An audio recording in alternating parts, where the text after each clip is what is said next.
এই যে এই অঙ্কটা বোর্ডে আসা প্রশ্ন প্লাস একটু ঝামেলাপূর্ণ আছে। আমি তো বেসিকটা বলতে ঝামেলাপূর্ণ না, একবারে ইজি, তবে বুঝার বিষয় আছে। আমি তো জাস্ট ধর এইটা সলভ করাই দেবো, তুই এটা আমাকে করে হোমওয়ার্ক দিবি, ঠিক আছে? গেল। ত্রিমাত্রিক কার্তেশীয় স্থানাঙ্ক ব্যবস্থায় ধর একটা ভেক্টর দিয়ে দিয়েছে এইটা, দিয়ে তোকে বলবে ওসি কত বা ওডি কত, বা এই যে এই তিনটার ক্ষেত্রফল নির্ণয় করো। এই তিন টাইপেরই প্রশ্ন আসতে পারে, এর বাইরে আসবে না, ঠিক আছে? আমরা যদি একটা ত্রিমাত্রিক স্থানাঙ্ক ব্যবস্থা আঁকি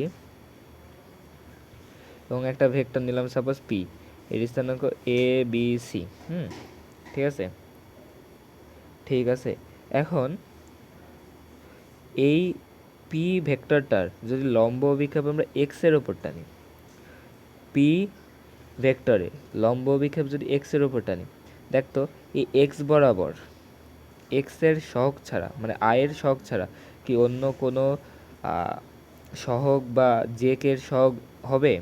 হবে না কিন্তু, মানে আয় বরাবর জাস্ট আয়ের সহগগুলো হবে। এখানে আয়ের সহগ কি এ না? তাহলে আমরা যদি পি বরাবর, মানে এই পি ভেক্টরের এক্স বরাবর একটা লম্ব বিক্ষেপ টেনে যদি বলি এটা ও বিন্দু ধর, ও বিন্দু থেকে এটা ধর কিউ বিন্দু ধরলাম, দিয়ে এটা একটা ভেক্টর কল্পনা করে নিলাম, দিয়ে বললাম যে ও এক্স কি। তাহলে আমরা জাস্ট পি ভেক্টরকে এক্সের ওপর লম্ব বিক্ষেপ টানলাম, টানলে দেখলাম ও এক্স পাচ্ছি। ও এক্স ইজ ইকাল টু, দেখ এক্স বরাবর শুধু আয়ের শখ পাবো কি এ, আর বাদ বাকি ওয়াই জেডের শখ পাবো না, তাই 0 0। তাহলে ও এক্স ইজ ইকাল টু কত হবে? এ 0 0, ঠিক আছে? আচ্ছা, এখন দেখ এখানে কিন্তু এক্সের ওপর নেই, এক্সেরও নিচে চলে এসেছে। আচ্ছা ভালো কথা, আমরা আরও নিচে টান দিই। আমরা এই পি এর লম্ব বিক্ষেপ জেড এক্স তলে টানলাম, কি পি এর লম্ব বিক্ষেপ আমরা জেড এক্স তলে টানলাম। তাহলে দেখ জেড এক্স তলে কি ওয়াই এর, মানে জেড কোনো সহগ আমরা পাবো? জেড কোনো সহগ পাবো না, তাহলে জেড সহগ কী হবে? 0 হবে। পি এর লম্ব বিক্ষেপ যদি জেড এক্স তলে টানি, তাহলে আমরা যদি এই ও থেকে এটা পর্যন্ত এই যে এই ভেক্টরটাই কল্পনা করি সি, তাহলে সি এর স্থানে কত হবে? ওয়াই এর সহগ বাদে বাদ বাকি সব, মানে এ ও সি।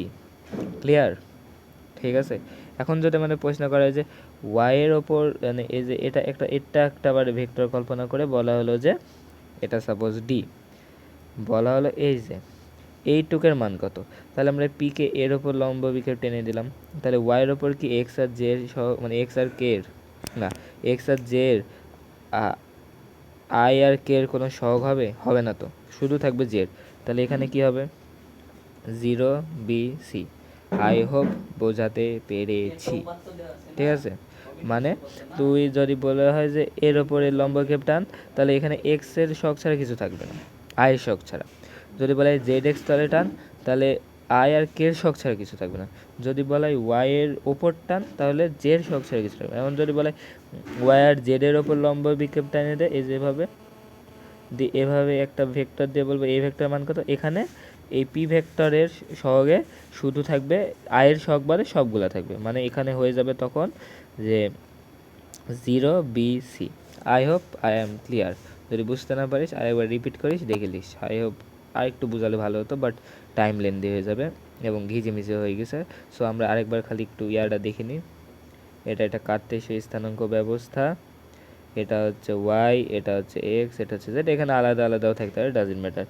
একটা ভেক্টর আমরা পি কল্পনা করলাম 1 1 1, এটার স্থানাঙ্ক এটা ও, কারণ এখানে একটা সি দেওয়া হয়েছে এবং বলা হয়েছে যে পি এর এটা একটা অভিক্ষেপ, জেড এক্স তলে অভিক্ষেপ, ঠিক আছে? এখানে একটা ডি কল্পনা করে একটা ভেক্টর রাখা হয়েছে, বলা হয়েছে এটা ওয়াইয়ের ওপর অভিক্ষেপ, ঠিক আছে? এটা ওয়াইয়ের ওপর অভিক্ষেপ, এটা এক্স জেড তলে অভিক্ষেপ, ঠিক আছে? তাহলে ও এক্স ইজিক্যাল টু কত হবে? দেখ এক্স আর জেডে যদি পি এর অভিক্ষেপ টানা হয়, তাহলে মানে জে এর কোনো শক্তি মানে এটা বাদে সব থেকে, তাহলে 1 0 1, ঠিক আছে? এখন ডি, ঠিক আছে?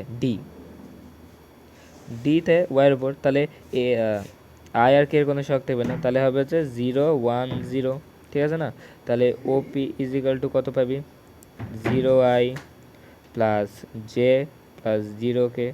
ও সি ইজিক্যাল টু কত পাবি? আই প্লাস কি, কারণ জিরো যেতে হয় না, ঠিক আছে না? তাহলে এটাই কিন্তু দেখ ওসি এর মান আমরা পাই গেছি।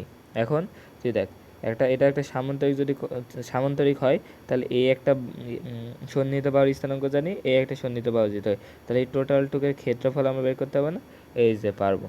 তাহলে এই ক্ষেত্রফলটা তুই আমাকে বের করেই দিবি, বুঝতে না পারলে আরেকবার দেখে নিস।